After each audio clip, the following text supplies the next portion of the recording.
Caitlin Clark Sue Bird interview has grown legs like no other, though. And I'm here to tell you, Caitlin Clark did not hold back. She was telling everything. Talking about wanting to play for Lisa Bluder offense again. Talking about the injuries. Talking about the turnovers. But more importantly, talking about her relationship with Stephanie White. Now, a lot of people have been questioning the relationship and the validity of their whole situation. The unthinkable just happened. In her latest interview with Sue Bird, Caitlin Clark left Stephanie White stunned. Her words were brutally direct, and you won't believe. And I'm here to tell you, Caitlin Clark cleared the air. Now we have more footage of Caitlin Clark actually talking about being benched. Yes, now we all remember there have been times in the game that Caitlin Clark was on the bench or taken out of the game for different set reasons. Well, Caitlin Clark just revealed a major reason why Stephanie White put her on the bench. Caitlin Clark opened up about her matchup against the New York Liberty, a game where everything seemed to click.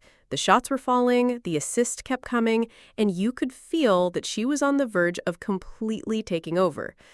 Then, the momentum shifted. 2 quick turnovers, nothing unusual in basketball, especially for a high-energy, aggressive playmaker. But instead of letting her battle through it, head coach Stephanie White made a surprising decision.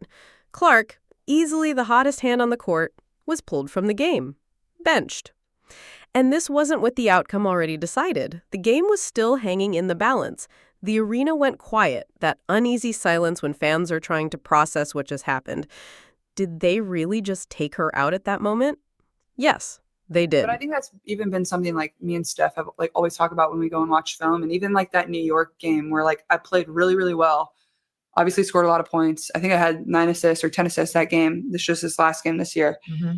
I started the fourth quarter off with like 3 turnovers in a row or 2 turnovers in a row. And Steph yanked me and she was like, this is like a learning moment. Like you got to be able to like, yes, like maybe it could have been there. Like maybe you could have thrown a little bit better of a pass. Maybe they could have caught it. But like, do we need that in this moment? Like, no. Right. And then she subbed me back in. And there was a play where I kind of got a steal and like we're going in transition and Kelsey Mitchell just like takes off down the middle of the floor. And so there's like 2 people kind of by her. And I literally like go to grab the ball and then I like just dribble out. And I like literally just start smiling so big. And I look at Steph and I like told her after the game. That better be on film. Yeah. I'm like, you don't understand how hard it was for me to not throw that. And she's like, oh, I know. Trust me. Everybody was like, we saw you about to throw that. But I think it's just like kind of a learning process. And it goes back to like even my shot thing. Like it's just time and score and understanding. I think that's like where I can still kind of improve. Like, do we really need that like sequence of a game? Like, have we just scored twice or have we just missed 2 shots in a row? Wait, I have more clips. But first, listen. It almost feels like Stephanie White has some kind of issue with Caitlin Clark. Let me know in the comments if you agree, because the way she benched her in that game, that's not what professional basketball coaching looks like. Stephanie White is more of an issue than an asset. I mean, it's like she don't want Caitlin to be Caitlin. It's clear as day. We all have been noticing it. We all have been seeing it. She don't want Caitlin to be Caitlin. It's just clear as day. Now, I don't know how many times people was going to notice this, but that is the nature of this whole damn situation.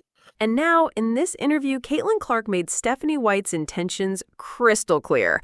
I'll show you that clip, and I'm telling you, Stephanie White does not deserve to be her coach. I was watching some old highlights, or they like popped up of his game 2 in Connecticut. Game 1, we didn't play well. Like they just outplayed us and they won. We shot bad. AT had one of those games. All of them did. They was like they were all making threes, whatever. And we were up, or maybe we were down 1, or maybe we were up. I don't remember. With like in the last minute, and like we had like 4 possessions at a chance to like take the lead, and we turned it over literally every single time.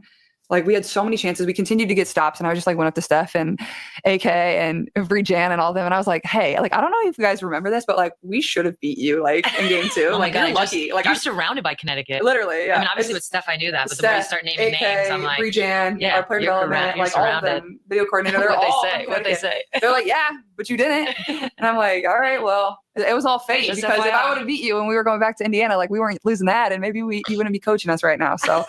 Later in the conversation, Sue Bird shifts gears. She's not just talking plays anymore. She's talking about Clark's injuries.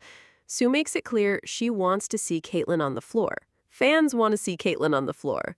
Then she hits her with the question, what's it like sitting there watching instead of playing?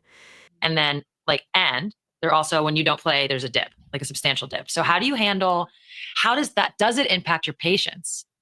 You know what I mean? Like you're coming back from this injury and you know this, everybody knows this, that when you play that changes. Yeah. I guess the better question is, how are you like managing it so it doesn't impact your patience? Yeah. I know you want to be out there. Definitely been hard. Yeah.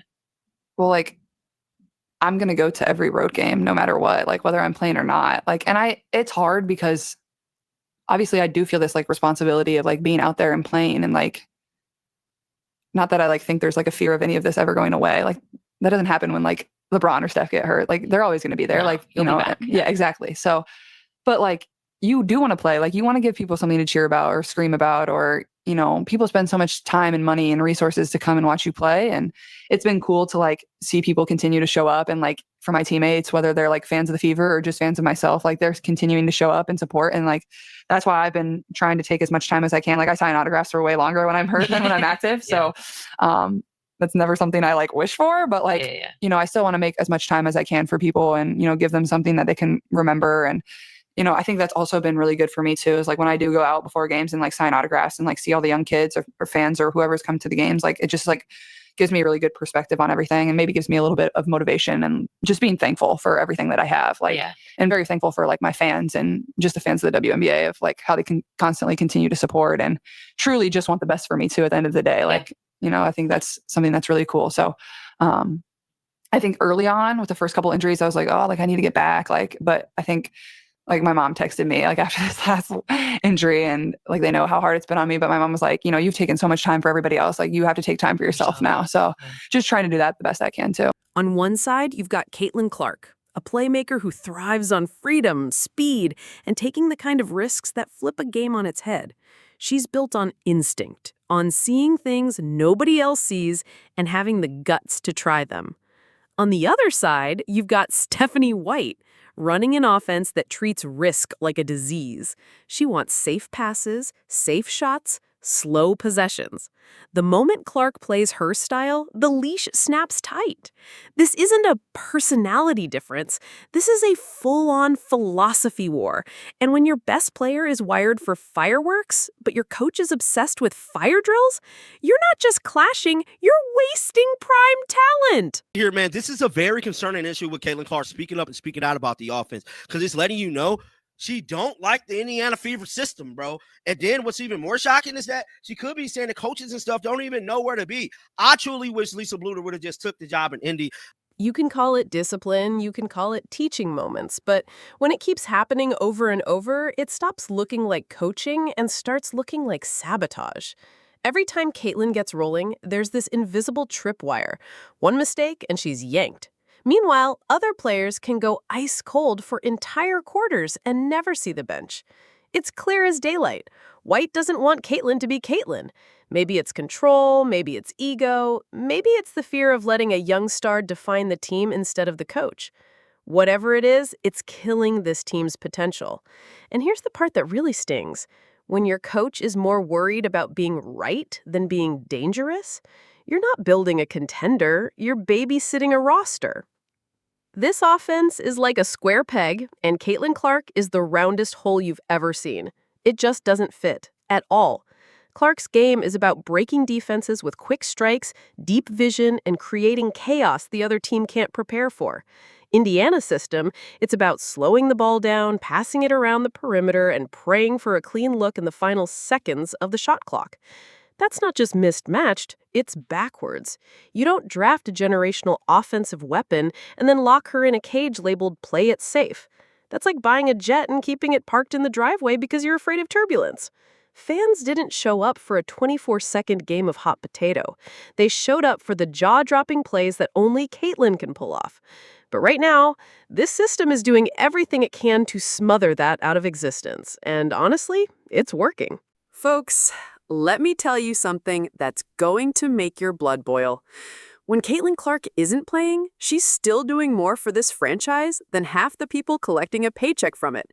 We're talking about a rookie, fresh into the league, who travels to every single road game, whether she's suited up or not. And she's not just riding the bus. She's out there before tip-off, signing autographs for kids who waited hours, smiling for pictures, shaking hands with people who've spent their hard-earned money just to see her. She's the one giving Indiana Fever fans a reason to show up, even when the team's performance is flatlining. She's the reason the cameras are there. She's the reason jerseys are selling. She's the reason the WNBA is getting primetime coverage. And she's doing all of that while injured. Now, here's where the hypocrisy slaps you right in the face. When she's hurt, the franchise treats her like royalty off the court because they know she's the draw. They'll milk the photo ops, the autograph lines, the media attention, because let's face it, without Caitlin, the Fever would barely make the sports ticker. But when she's healthy, suddenly, all that respect vanishes. She's not treated like the heartbeat of the team. She's treated like a kid with training wheels. One turnover, one risky pass, and she's parked on the bench like she just violated team policy. I'm telling you right now, you can't run your franchise this way. You cannot lean on someone's star power to fill your building and then muzzle that same star when the lights are on. It's not just bad basketball, it's disrespectful. And if the people running this team don't realize it, then maybe they care more about controlling the spotlight than winning games. And you know what? It shows on the scoreboard. Let's talk about the lifeblood of this game, the fans, and how Caitlin Clark gets it in a way her own team clearly doesn't. Every single night, home or away, you can see it. The sea of Clark jerseys, the homemade signs, the kids holding basketballs hoping for one signature. People aren't just coming to see the Indiana Fever. Let's be brutally honest. They're coming to see her. Caitlin Clark is the box office. She's the main event. She's the reason families are packing the car and driving 2-3 hours to an arena. And here's what separates Clark from the average star athlete. She gives those people her time. She doesn't wave from a distance or duck into the tunnel. She stands there before games, sometimes after games, and actually connects with people. She kneels down to talk to kids. She takes photos. She signs until security basically has to pull her away. That's rare. That's special. That's how you build lifelong fans, not just for yourself, but for the sport. Now here comes the gut punch. The fans know it. They feel it. And they can also feel when the team is holding her back. You think people are buying those tickets to watch four corners offense and shot clock milking? No. They're there for the deep threes, the bullet passes, the jaw-dropping plays. That's the show they paid for. So when those same fans watch Clark get benched for taking a risk, or see her hesitate because she's afraid of getting yanked, they notice. And let me tell you something. That's how you start losing people. Not overnight, but slowly, little by little, the shine wears off. They'll still cheer for her, but they'll stop trusting you, the franchise, to let her be who she is. And in the long run, that's deadly, because you can't fake excitement. You can't coach people into loving a product that's been stripped of the very thing that made it electric. Caitlin understands the crowd. She understands the responsibility. The sad part? Her own team seems to be the only one in the building who doesn't.